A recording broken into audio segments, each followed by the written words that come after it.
We're traveling into the desert, through washes and unforgiving terrain, where vehicles can only make it so far, making this a favorite passage for smugglers.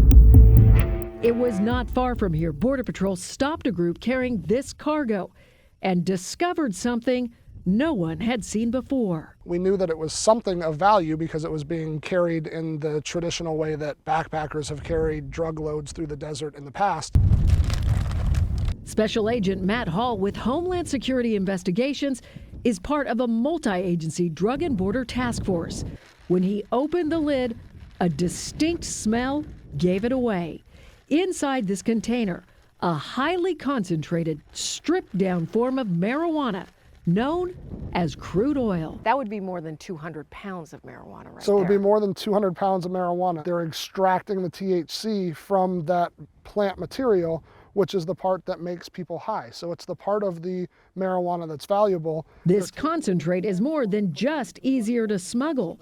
Marijuana grown in open fields in Mexico has significantly lower levels of THC than what's grown indoors in the U.S., making Mexico's marijuana less desirable. With a surplus of pot rotting, cartels are now processing their marijuana south of the border. That process includes rinsing plants with propane or butane, which strips off the high-inducing THC for collection. While plants may contain as low as 4% THC, the crude oil contains more than 80% THC. The cartels are always going to adjust to what Americans want.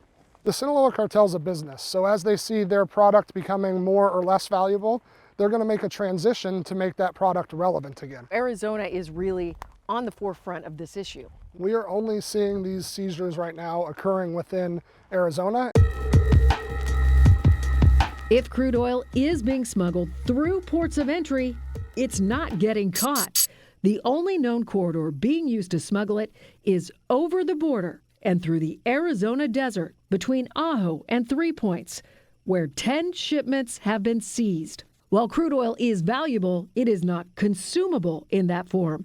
So before it's sent out across the country, it's going to labs here in the valley. We take 250 pounds of marijuana and we can turn it into 5 gallons of crude oil. Named for its consistency and color, this one container could be worth more than $80,000. We're recovering these pretty normally now in black market operations, clandestine laboratories. Detective Matt Shea with the Maricopa County Sheriff's Office shows us drugs and equipment recovered from labs.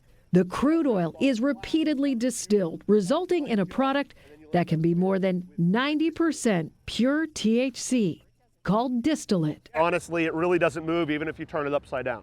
It's that thick. The THC can be added to edibles, but to get a consistency suitable for vaping, the distillate is combined with oils, such as vitamin E acetate, currently suspected of causing lung damage.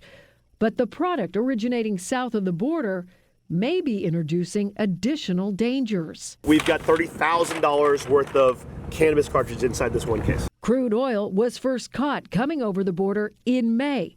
Just a few months later, by August, the government began investigating a sudden outbreak in respiratory problems linked to vaping. Most likely, this whole process is what's adding to or causing all the injuries and deaths that are coming with vaporizer cartridges. The marijuana that comes over from Mexico, you don't know what chemicals are on it, and those chemicals aren't getting removed during this whole process. I have no doubt that you have concentrated forms of the different pesticides, nutrients, other chemicals that have been used on that marijuana plant material. More than half of the people injured reported using dank cartridges, a popular but unlicensed brand. The packaging is bought online, but what ends up inside the cartridge is a gamble. Investigators suspect black market and counterfeit cartridges are being used to distribute THC tied back to the cartels. But there is also concern legitimate businesses could be enticed by the promise of higher profits. Are you concerned that dispensaries may be buying this on the black market? There's always a possibility. Not every dispensary is going to operate completely above board. We have a great number of dispensaries that are operating perfectly here in the state of Arizona, but it would certainly be tempting for them to be able to get a product that would be inexpensive from the black market and be able to sell that through the dispensaries. Do I know they're doing it? I absolutely don't. Is it something that would be tempting for them? I would imagine it would be, yes.